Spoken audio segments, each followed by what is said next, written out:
এদের মুখে একদমই রুচি নেই, তারা এভাবে রান্না করে খেয়ে দেখতে পারো। তোমরা এক প্লেট ভাত একদম ফিনিশ করে ফেলবা।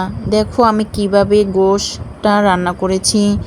গোশটা আমি এত করে কষিয়ে তারপরে আপনার ডাল, গোশ, আলু দিয়ে রান্নাটা করেছি। তোমরা যদি ভিডিওটা সম্পূর্ণ দেখো, অবশ্যই দেখবা কি কি উপাদান দিয়ে রান্নাটা করেছি, তাহলে তোমরাও শিখে নিতে পারবা। এভাবে রান্না করলেই দেখবা, বা খাবারের রুচি না থাকলেও তারপরও তোমরা এক প্লেট ভাত খেয়ে ফেলতে পারবা। আর যেহেতু বাচ্চারা ডাল খেতে তেমন একটা পছন্দ করে না, অনেক বাচ্চারাই প্রায় পছন্দ করে না, বাচ্চারাও ডালটাও খেলে অনেক শরীরে উপকার। যেহেতু আমার বাচ্চা আছে, আমি সেখান থেকে দেখেছি যে গোশ দিয়ে এইভাবে রান্নাটা করলে ও সত্যিই খুব সুন্দর করে ভাতটুকু খেয়ে ফেলে এক নিমিষে। আসসালামু আলাইকুম, হ্যালো এভরিওয়ান। আমি mini kitchen by Faiza channel থেকে আমি এই প্রথম ভিডিও আপলোড করতেছি। আপনারা এতক্ষণ পর্যন্ত যারা ভিডিওটি সম্পূর্ণ দেখেছেন তারা আরও সামনে টিপসগুলো দেখে নিতে পারেন। ডাল, আলু, গোশ সব কিছু পরিষ্কার করে নিয়েছি। প্রথমে আমি পাতিলটি চুলায় বসিয়ে নিলাম, তারপর পরিমাণ মতন আমি সরিষার তেল দিলাম। যেহেতু এটা সরিষার তেল তাই বেশি পরিমাণের তেল দিলাম না। তেলটা আমি কিছুক্ষণ ভেজে নিয়েছি, কারণ সরিষার তেলে গন্ধ আসে, এর জন্য তেলটা গরম করে নিয়ে তারপর আমি পেঁয়াজ কুচি, পরিমাণ মতন আদা বাটা দিয়েছি। শিলপাটায় আদাটা বেটে নিয়েছি প্রথমে আমি।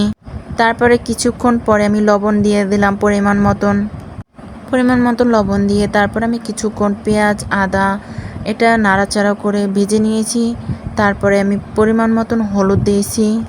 যেহেতু আমার ডাল পরিমাণে বেশি, এর জন্য আমি 2 চা চামচ হলুদ দিয়েছি। তোমাদের ডালের পরিমাণ যদি বেশি হয় তোমাদের স্বাদ অনুযায়ী দিও। আমার এখানে 2 চা চামচ মরিচ দিয়েছি, কারণ আমার বাচ্চা যেহেতু এই খাবারটা খাবে, এর জন্য মরিচটা কম দিয়েছি। তারপর আমি জিরা গুঁড়া দিলাম, তারপরে ধনিয়া গুঁড়াও দিয়ে দিলাম 2 চা চামচ করে। তারপর আমি নাড়াচাড়া করে এটা কষিয়ে নিতেছি। যতক্ষণ পর্যন্ত আপনার তেলটা বেশি না উঠবে ততক্ষণ পর্যন্ত এটা কষিয়ে নেবেন। তার ভিতরে আমি ছাল এলাচটাও দিয়ে দিলাম। এখন আমি গোশটা দিয়ে তারপরে কষিয়ে নেব। যেহেতু এটা গরুর মাংস, এর জন্য আমি ভালো করে কষিয়ে নিয়েছি। 10 মিনিটের মতন আমি ঢাকনা দিয়ে ডেকে রেখে তারপরে দেখুন কী রকমের একটা কালার আসছে। কালারটা এখন খুবই সুন্দর আসছে। আপনারা যত বেশি গোশটা কষাবেন তত বেশি স্বাদ হবে। আমি অনেক সময় ধরে এই গোশটা কষিয়ে এখন দেখুন কত সুন্দর কালারটা আসছে।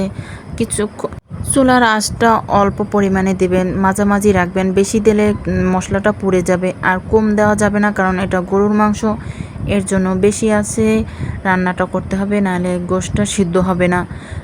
আপনারা যারা এতক্ষণ পর্যন্ত ভিডিওটা দেখছেন, আপনাদের কাছে আমার অনুরোধ রইল সম্পূর্ণ ভিডিওটা দেখবেন। এই যে দেখো গোশটার একটা অন্যরকমের একটা কালার আসছে, কি সুন্দর। তারপরে আমি পানি দিয়ে দিলাম, 1 বাটি পানি দিয়ে দিলাম। পানি দেওয়ার পরে কিছুক্ষণ পর্যন্ত আমি নাড়াচাড়া করে নিয়েছি, কারণ নিচে যে মশলাটা লেগে রয়েছে ওটা আমি সুন্দর করে আলগা করে দিয়েছি, যেন পানির সাথে মিশে যায়, সম্পূর্ণ গোশে লাগে। পানিটা যখন এখন টকবক করতেছে, এখন আমি ঢাকনা দিয়ে দেব। কিছুক্ষণ এরকমের ঢাকনা দিয়ে ডেকে রাখবো। আমি প্রায় 10 মিনিটের মতন ঢাকনাটা ডেকে রেখেছি। দেখুন এখন কালারটা সুন্দর হয়েছে না, আগের থেকে অনেকটাই সুন্দর হয়েছে। ক্যামেরা আমি কতটুকু আনতে পারছি মানে কালারটা তা আমি জানি না, কিন্তু আমার বাস্তবে অনেক সুন্দরই রান্নাটা দেখেছে।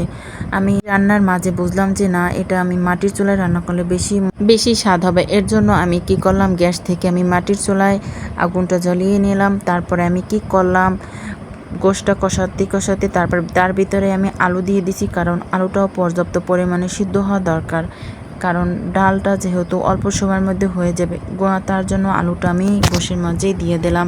এখন আমি ডালটা দিয়ে কষিয়ে নেব সুন্দর করে, নাড়াচাড়া দিয়ে সব কিছু মিশিয়ে দিতেছি।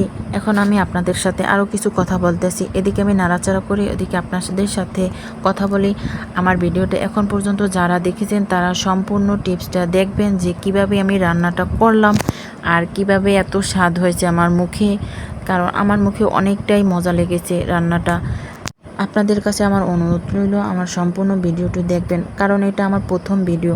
আপনারা যদি সম্পূর্ণ ভিডিওটা না দেখেন আমার সত্যি মনটা খারাপ হয়ে যাবে ভিডিও করার উৎসাহ পাবো না। আপনারা উৎসাহ দিলে আমি আরও ভিডিও করার চেষ্টা করব, কারণ আমার প্রথম ভিডিও অতটা ভালো হবে না এটা আমি বুঝি, কিন্তু এরপর থেকে চেষ্টা করব আরও ভালো করে ভিডিওটা করার জন্য। আপনারা আমার পাশে থাকবেন। আমার চ্যানেলটি ভিডিওটি যারা দেখেছেন তারা অবশ্যই চ্যানেলটি সাবস্ক্রাইব করে রাখবেন।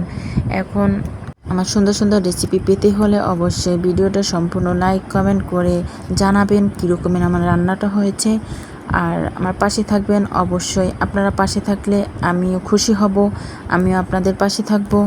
ডালটা কষানো হওয়ার পরে আমি পানি দিয়ে দিছি, পানিটা টকবক করে উঠছে পরে তারপর আমি ডাকনা দিয়ে দিয়েছি। দেখুন রান্না করতে আসলে কিছু না কিছু বিপদ হবেই এরকমের ডাকনাটার ভিতরে সব তেলটা উঠে গেল। তারপরে আমি ডাকনাটা প্রায় 30 মিনিট পরে উঠাইয়ে দেখলাম না আমার ডালটা প্রায় সিদ্ধ হয়ে গেছে।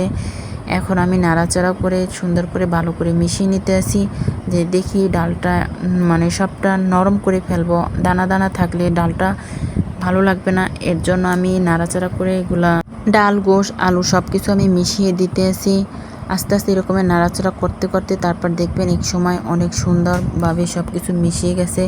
তারপর ডালটা খেতে অনেকটাই মজা লাগবে। এদিকে আমি ভুলে গেছি যে আমি কিন্তু গাছের যে তেজপাতা থাকে ওইটা আমি 3টা তেজপাতা দিয়ে দিছি ভিতরে। তেজপাতাটা দিলে পরে অনেক ঘ্রাণ আসবে, রান্নাটা দিয়ে একটা সুন্দর একটা ঘ্রাণ আসে, এর জন্য আমি 2-3টা তেজপাতা দিয়ে দিলাম ভিতরে। আমার ভিডিওটা কিন্তু ফুল ওয়াচ করে দেখবেন, অনুরোধ রইল আপনাদের কাছে, কারণ এটা আমার প্রথম ভিডিও, এর জন্য আমি বারবার আপনাদের কাছে বললাম। এখন চুলায় আমি জিরা কয়টা আমি ভেজে নিয়েছি, তারপরে ঠান্ডা হওয়ার পরে আমি শিলপাটা দিয়ে বেটে রেখে দিলাম। এখন আমার রান্নাটা কমপ্লিট হয়ে গেছে। দেখুন কতটা সুন্দর রান্নাটা হয়েছে। এর ভিতরে আমি এবার কি করলাম, কাঁচামরিচ কিন্তু আমার মানে দেখানো হয় না যে আমি এখানে কিছুটা কাঁচামরিচ অ্যাড করেছি। দেখুন আমি প্রায় 10-12টা কাঁচামরিচ অ্যাড করে দিলাম। এখন আমি সেই জিরাটা দিয়ে দিচ্ছি, কারণ সুন্দর একটা ঘ্রাণ আসবে। দেখুন কতটা সুন্দর রান্নাটা হয়েছে। এই 1 প্লেট ভাত খাওয়া যে আমার কতটা স্বপ্ন ছিল, ভাত মোটেই খেতে পারি না।